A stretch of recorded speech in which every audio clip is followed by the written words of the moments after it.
Le scandale, c'est d'abord un signifiant. Ici, c'est Bétharam.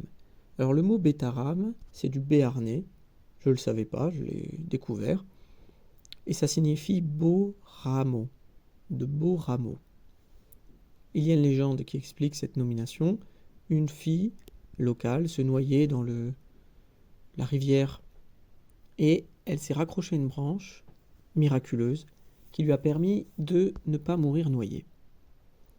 Il y a eu cette branche et pour remercier cette intervention divine, eh bien, elle a fait un autel sur lequel elle a mis une branche en or, un petit rameau, pour remercier du fait qu'on lui a sauvé la vie tout simplement. Il y a donc cette révélation ici divine, et dans le cas de l'école Bétharam, c'est la révélation des sévices, des violences, des humiliations, bien sûr des agressions sexuelles, des viols, et donc le scandale apparaît, comme est apparue cette branche. Donc il y a un usage du scandale. Et dans l'usage du scandale, pour certains, ça va être espérer que la justice se fasse, condamne les gens qui les ont agressés et que ça les répare un petit peu. Que ça puisse les réparer parce que eux-mêmes ont été abîmés. Quand on vous confie à des adultes, quand vous êtes enfant, eh bien vous avez raison de leur faire confiance, il le faut. Mais si les adultes utilisent leur pouvoir dans un rapport pervers, eh bien votre confiance, disons, en vous-même et en l'autre est fortement altérée. Et vous pouvez vivre dans la honte, dans la culpabilité, dans la méfiance permanente.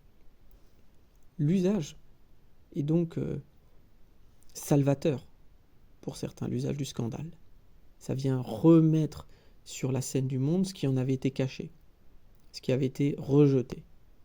Et puis pour d'autres, je pense davantage aux commentateurs de cette affaire, il y a chez eux une mécanique un peu différente, identificatoire. Le scandale révèle, pour eux-mêmes, l'occasion d'affirmer leur supériorité morale, de participer à la messe, je dirais, des grandes valeurs sur l'éducation, sur le respect, sur la lutte contre les violences, etc. Ça pose question. Non pas que les gens prennent leur part au cours des choses, voilà une chose bien ordinaire, mais qu'il y a chez certains commentateurs l'occasion d'une catharsis à travers la révélation de ce scandale. Ils cherchent là-dedans, dans leurs commentaires successifs, dans leur dénonciation de ce qui se passe, qui est un peu superflu parce que la dénonciation a déjà été faite, et on n'a pas besoin de gens qui dénoncent ce qui a été déjà dénoncé. Mais on va voir que la dénonciation ici, elle est importante.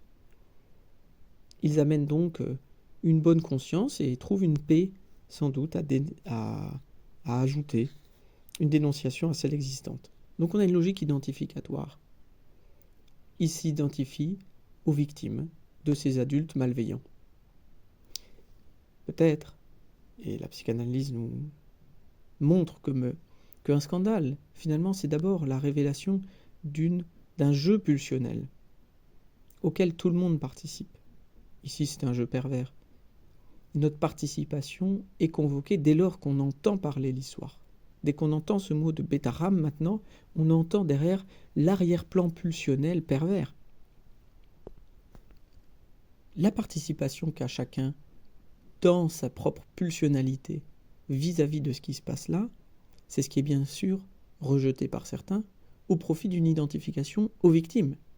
Donc plutôt que de voir qu'ils participent eux aussi à la pulsionalité perverse qui existe en chacun, ils préfèrent identifier leur personne aux victimes et faire valoir des arguments moraux afin de se purifier.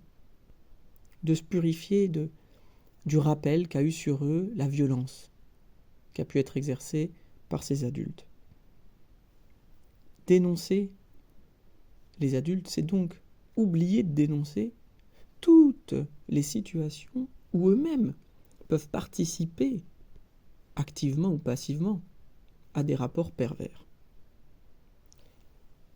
Il y a ici, bien sûr, un confort, parce que c'est très inconfortable, devant un tel événement de Bétarame, de se dire, mais est-ce que moi aussi je participe pas, d'une manière ou d'une autre, à des mécanismes pervers?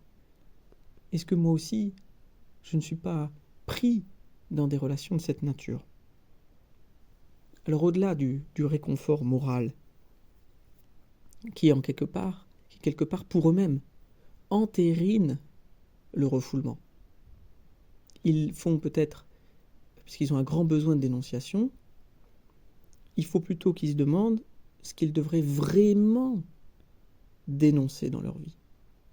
Et là, en effet, ils apporteront au monde, non pas une redite, parce que la dénonciation a été faite par les victimes, mais amener une dénonciation nouvelle, où ils ne sont pas que des victimes, parce qu'ils peuvent aussi être des bourreaux, ça arrive, et que de faire face à une telle vérité, c'est plus de la morale, mais c'est de l'éthique.